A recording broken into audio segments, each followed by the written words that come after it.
My friends, if there is one thing I have embraced since returning to YouTube, it's being a corporate whore. Don't look down on such a profession, it makes me feel warm and fuzzy on the inside.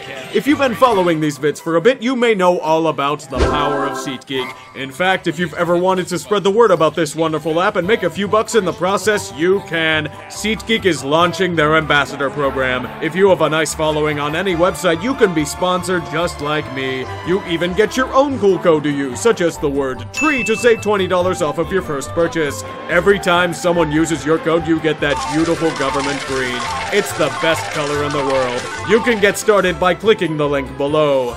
Join me and unite under the glorious power of SeatGeek. And now for our feature presentation. This, he called, The Process. A perpetual 5-year plan where every single asset that they have will line up like the cosmos and turn the team into a juggernaut overnight. The next year, they draft another injured center in Joel Embiid, who will surely be the face of the franchise. Even with this coup d'etat, his fingerprints of failure are apparent. The 76ers are still garbage. He is a true bronzed god of second-round picks and rights to foreign players who will probably never see an NBA court. Philadelphia.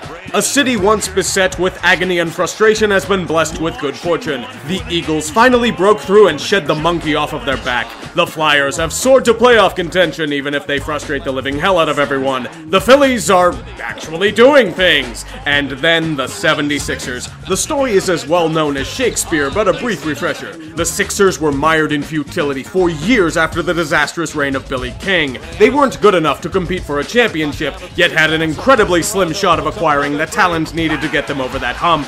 Enter Sam Hinkie and the process. Over the span of several years, they roll the tanks out like it's the revival of Operation Barbarossa. They were a laughingstock as they became the doormat of the league. In fact, the NBA got so tired of their shit that they ousted Sam Hinkie and installed a new regime in his place. But regardless of the losing, it was always about the endgame. That would justify the means of getting there, we were told. Let's move forward a few years since Hinkie's public execution. The Philadelphia 76ers aren't a championship contender yet, but they have a lot of intrigue.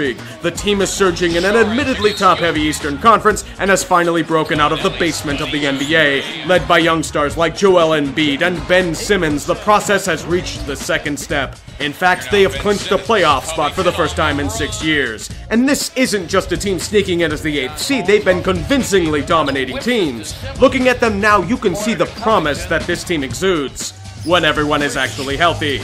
And there lies the big catch to this evolution.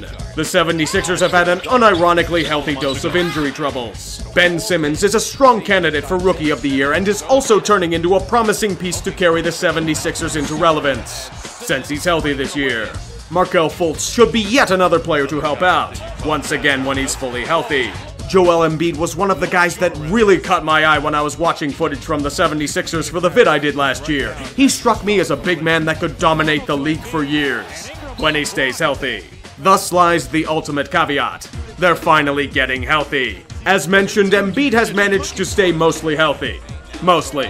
When he's not on the court, the Sixers feel it. They lack his presence and ability to generate space for his teammates. Ben Simmons is flaunting that great upside he had out of college, and I have a feeling that he has a higher level to reach. Dario Saric looking pretty solid. Not a franchise face, but a quality starting caliber player on a playoff team. Markelle Fultz has returned to the court. He obviously isn't 100%, but at this point he is much needed depth for the playoff run.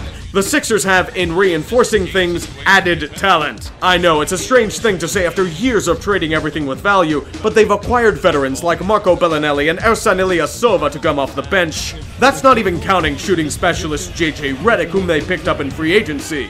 This is a team that is looking to be noticed by the league's elite. With how the Eastern Conference is this year, they've got a shot at winning a series, maybe two.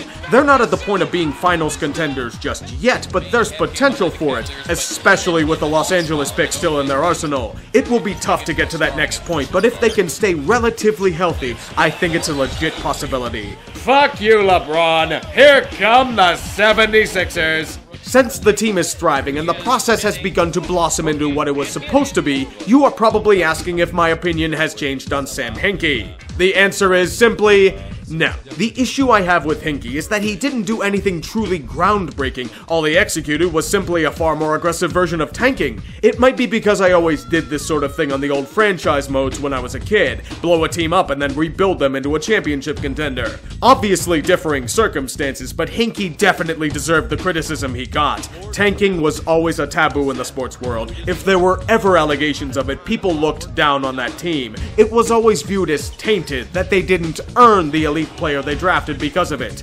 The Sixers ended up being successful in this regard by winning the draft lottery in what is turning out to be a very subpar draft class. What Hinkie did was more akin to a sales pitch, except that the team will be terrible for a few years in the hopes of a potential long-term payoff. Even if you don't mind tanking, there was a legitimate issue I have with Hinkie's reign. He wasn't into team building, he was into asset management.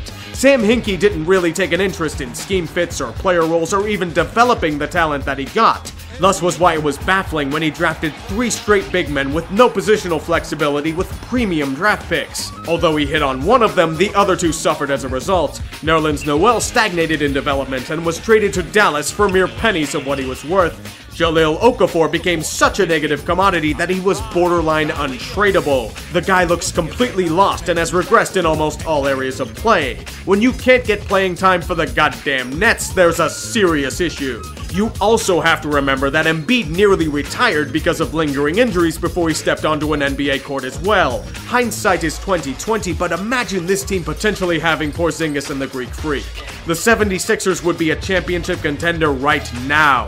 Thus is the problem with whiffing on such picks. Hinkie was all about value exploitation, such as when he acquired Nick Stauskas and bloated salaries from Sacramento for a few picks. I attribute that more to Vlade Divac being a fucking idiot than Hinkie. If there was one thing I will give him credit for, it's for selling high on Michael Carter-Williams. It was a move that puzzled a lot of us, but it appears that the guy isn't the player that was sold to Milwaukee and is nothing more than a bench guy on his 4th team in 4 years. Even then, we still don't know what return Philly got for the Lakers pick since it's always been top 3 protected. This year should be the year that allows us to find out the bounty though. For guys that could be considered as finds, like Robert Covington or TJ McConnell, that's just a side effect of guys taking advantage of playing time that they wouldn't have gotten on any other team. If it weren't for the process, guys like these may be bouncing around from team to team or playing in the G League or Europe. What will be felt for a while to come, however, is his influence. People see how Hinkie's plan has worked, and we are now at the point where roughly a third of the fucking NBA is in some way or form tanking. If you need a quick argument at how the league has no parity, look at what is occurring here. Even the league itself is disgusted with this and is trying to stop it, but it's too late. In a franchise mode, you try and find the loophole to exploit in order to maximize performance. Sam Hinkie found that loophole. I think Hinkie will get another chance to prove his mettle as a GM somewhere along the road. That is, if the NBA still isn't pissy about the process. Maybe my opinion on him will turn with that, but I credit Brian Colangelo more with building the team that the 76ers are. Hinkie brought the pieces, but Colangelo assembled the puzzle, if you will. Who knows how Sam would have performed if he was allowed to keep the job? Does he try to build a team, or does he sell players off at peak value like most others he had? We may find out that answer in the future. Trust the process? Hopefully. Sixers don't call the timeout. Here's Ilyasova. Here's McConnell. Can he get it off? Yes! And the Sixers win it!